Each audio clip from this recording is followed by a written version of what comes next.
We remain steadfast in our commitment in delivering local news that matters. Stories that inspire. Enriching the lives of Filipinos in the Philippines and across the globe. This is your GMA Regional TV. Buong puso para sa Pilipino. Ini ang GMA Regional TV Early Edition. Hi there mga puso, good morning. Bugtaw na may aga, you're watching GMA Regional TV Early Edition. Adlaw kita sa Miyerkules, September 6, 2023. Sa implementasyon sang price ceiling sa bugas, daw madamo gig ng mga negosyante ang dismayado, Adrian. Guwapa pares sa subong ba? Hi Zen! Insakto gid na, pero kung may negative, positibo naman ang dala sini sa mga consumer. Lantaw-untaw galing sa mabot ng mga inadlaw ang epekto sini. Hibaloon ta na ang nagapangunang mga balita sa Western Visayas. Ako si Zen Kinantang, live diri sa GMA Iloilo Station. Ako namin yung kapuso din Pretos Live na live ikan diri sa GMA Bacolod Station. Subong aga dala sa gihapon namo na madalag ko nga mga balita. Kag impormasyon nga dapat ninyo mahibaluan bangod local news matter. Tutok na, kayari na ang pinakauli nga mga balita sa bilog ng Western Visayas.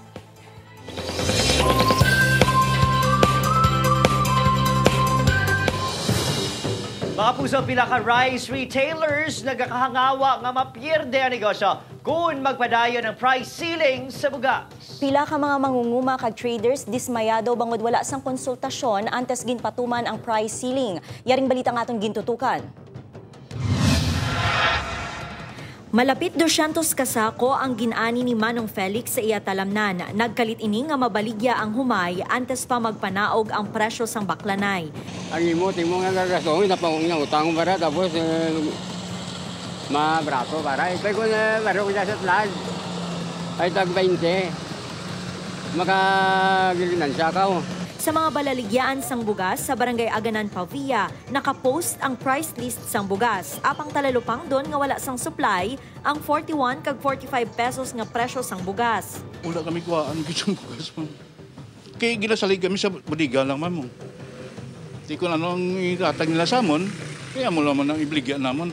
Kung magpadayon kuno ang price ceiling sa bugas, posible nga manirado ang rice retailers bangod sa kaperdihan. Sa San Jose Antique, yara sa gihapon sa 50 to 55 pesos kada kilo ang baligyaanay sang bugas. Suno sa retailers, hindi pa sila subong makapatuman sang 41 kag 45 pesos kada kilo nga price ceiling, bangod mahal ang ilakuha sa ila ginabaligya. It's unfair on our part as a vendor because we are buying price at a higher price, and how could we sell it at a lower price? Ang ilahinyo, hatagan sila sang tion nga mapaubos ang ila supply kag unahon kun tani nga kontrolon ang presyo sa mga wholesaler. Pila naman ka mga negosyante sa Negros Occidental ang wala pa nagpatuman sang price ceiling bangod magluwas nga kalabanan sa mga supply nila ang imported. Mahal pa ang kuha nila sa supplier. Imported pa man ang bugas dati, hindi pa makatag presyo sang nubo nga ginahambal nila dayon.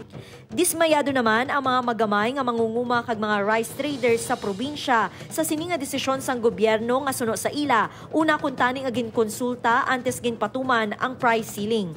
Ang price ceiling sa bugas ang ginapatuman kahapon, September 5. Kaupod sa implementasyon sini, ang paandam nga ang maglapas sa mando ang multahan sa dako nga kantidad. Upoy Kirumal Porkia, Zen Kinantang, para sa GMA Regional TV Early Edition.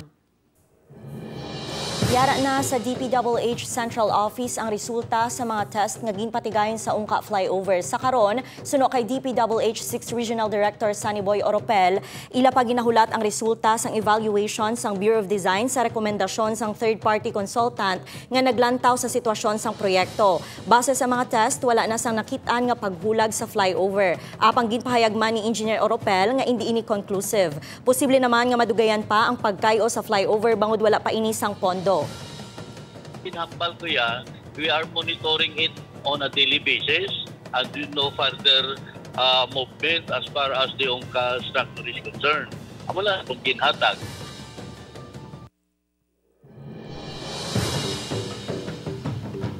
Mga kapugso sa Bacolod City naman, mga furniture shop sa Barangay 27 nga nagasablag sa dalan nagpanghimos na. Samtang sidewalk vendors sa Libertad Public Market Ginmanduan sa Bacolod City LGU nga maghalin sa ginapwestuhan. Yaring balita nga itong gintutukan.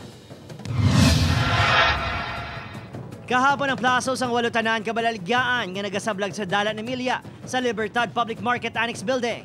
Una naging panaban sa Bacolod City Legal Office ang mga vendor nga gamiton ang ila pwesto sa sulod bangod kun magapabilin silang magpakatiga, bawi o na lang inisang syudad kag itugyan sa iba. Ang ila depensa, pigaw ang baklanay sa sulod.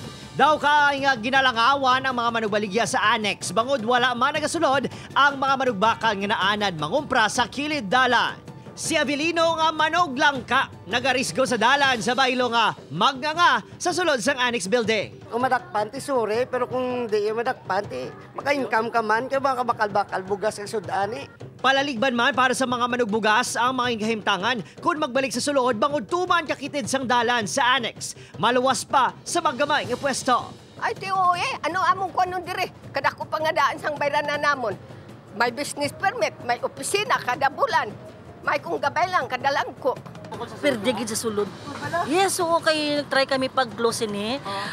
Gamay gid, as is, gamay gid ang income.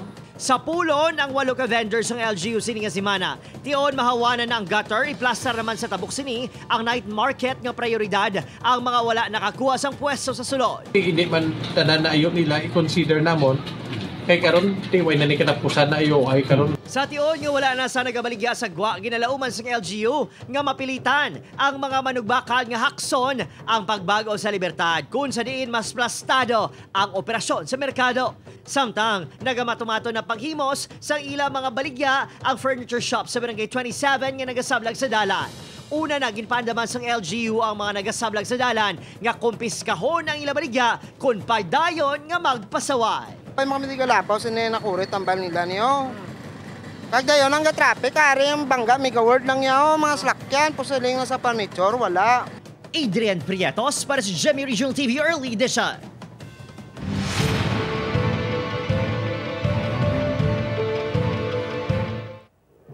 Barangay Boulevard Molo gin-identify sang COMELEC bilang balantayan nga barangay sa eleksyon. Incumbent punong barangay pagakontrahon sa eleksyon sang iya manghod nga anay kapitan. Inang gintutukan ni Tess Ordales.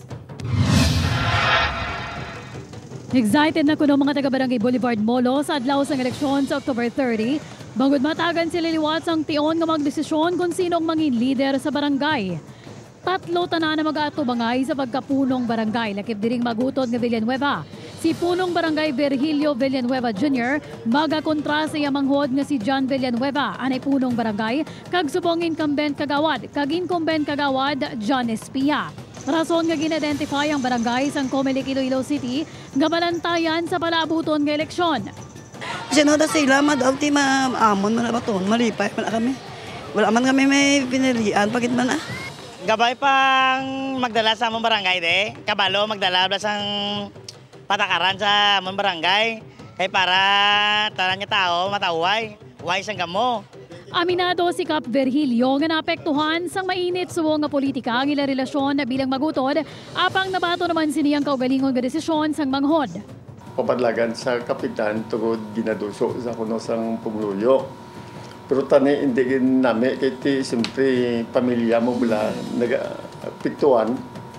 Kaya nga mo gani ng mga pamilya kagatiyuan hindi gani kumporme. Kaya gani may diretso man sa iyat.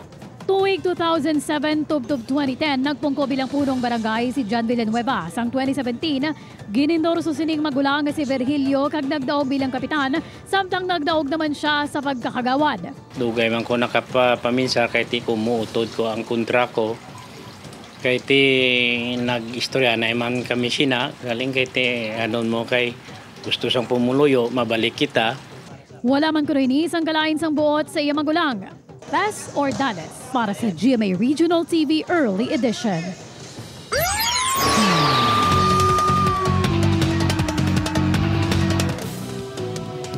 Sa dugang ang mga balita, yara na sa maayong kondisyon kaya ginatatap sa karon sang sagay CSWDO isang kalalaking lapsag nga nasapuan sa isang residente sa kilid sa karsada sa may barangay Poblasyon 1, Sagay City, Negros Occidental.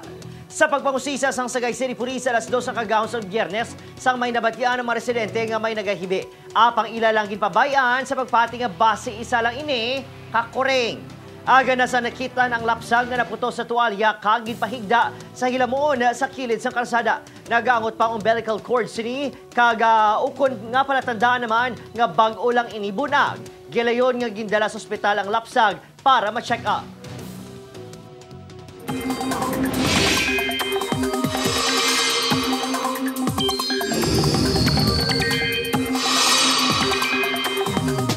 Mga kapuso, yara na sagwa sang Philippine Area of Responsibility si Bagyo Ineng. Nakitaan sang pag-asa ang sentro sang Bagyo, 1,240 kilometers east-northeast sang extreme northern Luzon.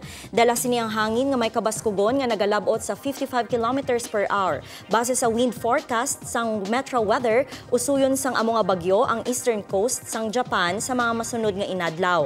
Ginakabig na ini sang Japan Meteorological Agency nga isa ka tropical storm, gani ginhatagan ini sang international name nga Yunyong. Bisan yara na sagwa sang PAR si Bagyo Ineng, padayon sini nga ginabutong kag ginapabaskog ang hangin habagat. Subong nga aga lauman ang pag-ulan sa pila ka bahin sang Western Visayas base sa rainfall forecast sang Metro Weather. Magapadayon ini kag manginlapnagon karon sa hapon. Ang makit-an nyo sa mapa nga duag orange kag pula ang nagapatimaan sang heavy to intense rains sa pila ka lugar nga posible magtugas ang pagbaha o kon landslide. Gani mangin alerto mga kapuso. Ini ang GMA Regional TV Early Edition.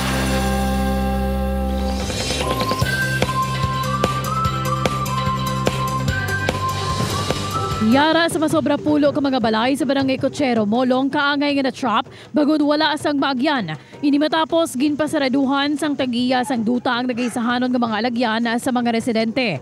Sunod sa mga residente, Marso sang nagsugod ang konstruksyon sang balay sang tagiya hag sa nablaglang, natapos ang pagkudal sini sa Ialote. Sunod sa barangay officials, makapila naman nila kabeses nga ginistorya ang tagiya sang duta, apang wala ininamati. Nagtanyag man ang barangay nga baklo ng duta sa rin natuon ang porsyon sang alagyan sa mga tao, apang nagpamalibad man kuno ang tagiya.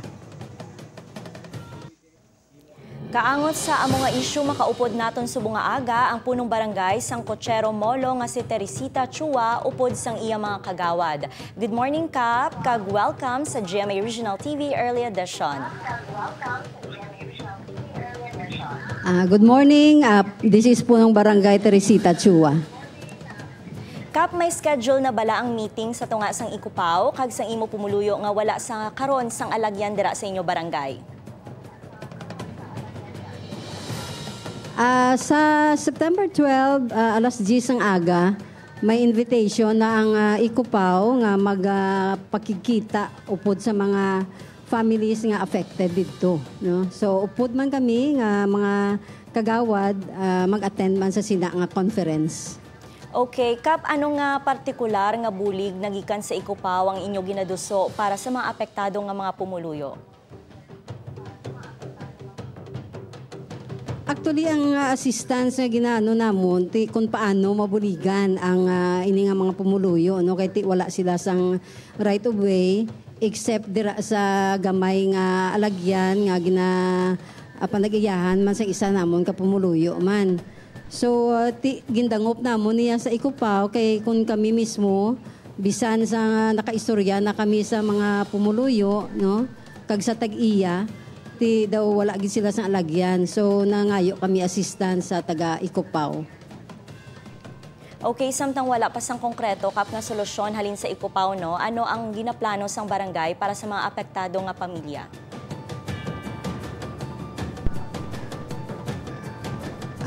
Kung ano lang ang kinanglano nila at the meantime, amo na mag-ayo man sa isa ka pumuluyo, da nga meantime maagi sila dira kay open man ang ina nga computer shop, no? From 8 a.m. to 8 p.m. So temporarily dira sila nag-aagi. Nahibaloan ta Kap nga pila katikang ang inyo ginhimo naman para kuntani mapabili ng alagyan sang pumuluyo pero wala gid kamo ginpaboran sang tag-iya sang duta. Sa palibot Kap, may ginalantaw bala kamo nga pwede mahimo nga dalan? Kung dalan daw ano gid depende na siya, no, kay ang ginaisara na sa mga pamilya ano na siya iya na ni Alengco Realty. Ang iban nga mga pumuluyo dira sa pihak sila nagaagi no sa kay empleyo sa ilang utod man. So samtang kamo ang nagapangita sang paagi kap nga mabuligan ng mga pumuluyo, anong mensahe nyo nga gusto ipalabot sa ila? Ang mensahe nga gusto ko lang gid, hindi nato ni siya madala sa hindi maayong reaction, but we need to be calm, manumdum kita kung anong pinakamaayong mahimo naton sa tagsa-tagsa. Ang pagbinuligay isa ginakadako nga pamaagi no nga masulbar naton initanan. So kinanglan ara lang sa aton tagipusoon ang pag-insindi, paghangop kag pag-isa sa tagsa-tagsa. Ari kami gidya nga mga barangay official sa pag-suporta kung ano man ang kinanglano nila. Alright, kabay pang mahatagan sang solusyon ang problema dira sa inyong barangay. Thank you very much, Kap Teresita Chua, kag mga barangay kagawad sang Barangay Cochero Molo. Salamat man. Ini ang GMA Regional TV Early Edition.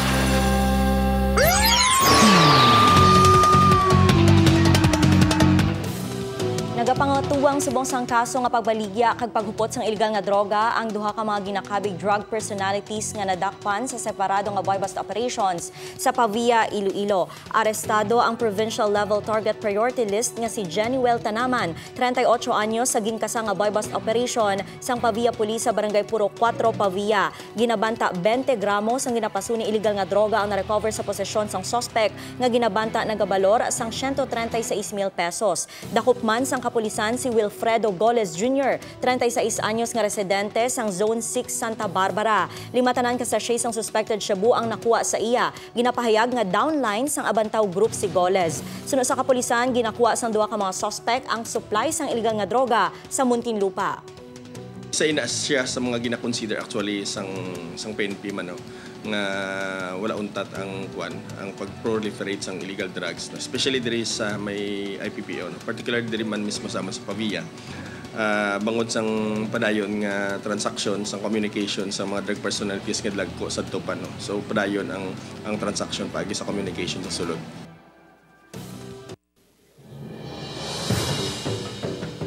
O never say never kunoa. Makapuso sa pihak sang kaperdihan sang no votes sa nagluntad nga plebisito para sa joint venture agreement sang Seneco kag Prime Electric Holdings Incorporated o kun PHI. Wala sa gihapon nagakadulang paglaom sang mga nagapamatok sa JVA nga ini ang mapunggan pa. Mayara na gani nga member consumer nga nagkasa sa panawagan sa Diocese of Bacolod nga maghatag sa ebidensya o testimonya sa ginapasuni irregularidad sa ginhiwat nga binutuhay. Plano sa grupo mapasakas ang kaso kung ang dinayaay ang mapamatudan. Natala naman nga maghiwat sa hublag protesta ang grupo. Wala pa sang sabat ng Seneco sa mga aligasyon sa anti-JVA coalition kag natala na pa kuno nga magsapol ang pamunuan na tuhoy dire. No injustice is going on. Bisan sa mo lang ni nga siling naton, it is just a micro scale sa mga iban pa nga Ginkumpirmar sang Dumangas Municipal Social Welfare and Development Office nga nakasaylo ng pamilya Alimas sa housing sa Barangay Capalis, Dumangas. Ang pamilya ang nabiktima sang rock slide nga nagluntad sang Sabado kung sa diin napatay ang 19 anyos nga Iloy nga si Kesha. Suno kay Dumangas MSWDO Head Roqueta Johnson, duha ka units ang ginhatag sa pamilya. 19 tanan ka miyembro sang pamilya ang nagsaylo. Magluwas sina, nakabaton man ang pamilya sang 10,000 pesos nga financial assistance gikan sa LGU. Proseso man ang papeles agud makakuha sang dugang nga financial assistance sa DSWD6. Ang LGU naghatag sa ilang 2-unit houses sa barangay Capalis. Transfer sila dayon. Nagahulat subong sang relocation site ang hindi magnubo sa napulo ka pamilya nga nagaistar sa siyam ka mga balay nga gin-demolish kahapon sa Barangay Flores, Iloilo City proper. Pribado nga lote nga ginapanag-iyahan sang isa ka korporasyon ang ginatindugan sa mga balay nga ginpangguba. Apisar nakapanghanda na sa demolisyon, mansig pangita naman anay sang temporaryo nga ilistaran ang mga tagbalay. Handa na ang syudad sang Iloilo sa PUV Modernization Program pinaagi sa pagpatuman sang Enhanced Local Public Transport Route Plan. Ini ang mensahe nga luyag ipabutsyag sang transport groups kag mga nagabugo sa Western Visayas Alliance of Transport Cooperatives and Corporations sa caravan sa bilog sa syudad nga gintalana subong nga aga. Sa datos ng alyansa, masobra 400 sa 1,767 awarded units sang LTFRB ang nag-ooperate na sa syudad kag handa na para sa 25 kaaprobado nga ruta sa idalom sang LPTRP. Samtang ang iba naman ang nagaproseso na sang consolidation. Sang nagligad nga Hulyo, madumduman nga nagsulat kay President Ferdinand Marcos Jr. ang transport groups nga nagahingyo nga pasugtan na ang implementasyon sang LPTRP. Long before, ginpreparar na namon as per requirements ng LTFRB nga madistinguish namon nga awarded units namon, we will situate nga ini magadalagan gid sa dalan.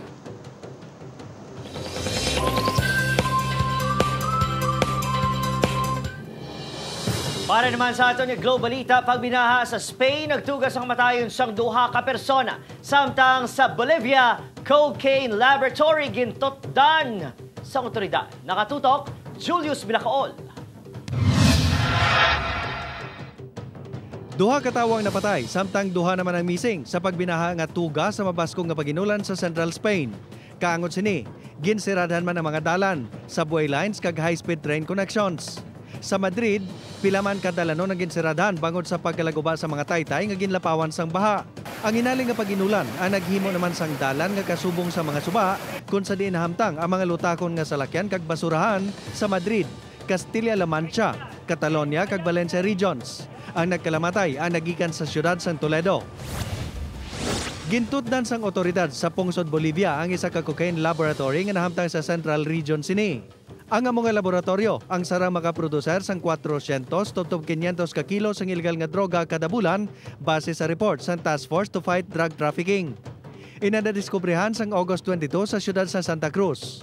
Ang pagkadiskubre sa laboratorio ang ginalantaw sang otoridad nga mangindako nga halit sa drug trafficking economy sa Pungsod. Julius Bilacaol para sa GMA Regional TV, Early Edition.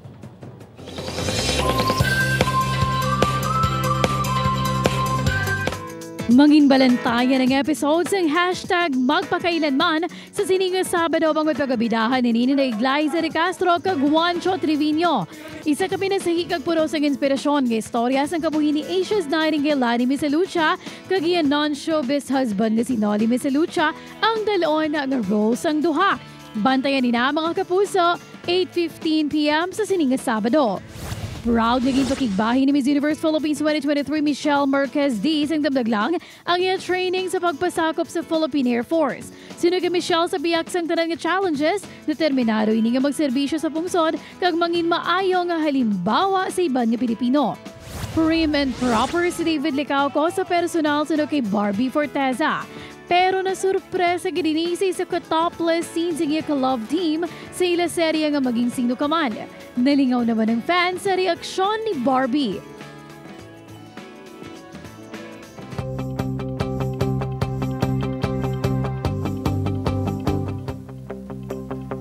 Sa mga kapuso, anuman ang mga sirkumstansya, dapat ipasiguro gid sa aton gobyerno nga matipanan sini ang kinahanglanon sang pumuluyo. Insakto ina Adrian sunog gani kay ana US President Theodore Roosevelt, the object of government is the welfare of the people. Dapat tingwaan sang gobyerno nga ang tanan ang makaagom sang alalangay nga mga benepisyo kag oportunidad wala sa payan sang estado sa mga ini. Madaming salamat sa pagtutok diri sa amon syempre sa GMA Regional TV Early Edition. Updanay kita hali Lunes, dubta Biyernes. Mahimo nyo nga malantaw ang aton episode sa www.gmaregionaltv.com kag mag-subscribe sa aton official YouTube channel, GMA Regional TV. Ako si Zen Kilantang. Kao naman sa Idan Prietos, bugos sa puwersa para sa mas dakong misyon kag mas masangkad nga pagserbisyo sa pungsod.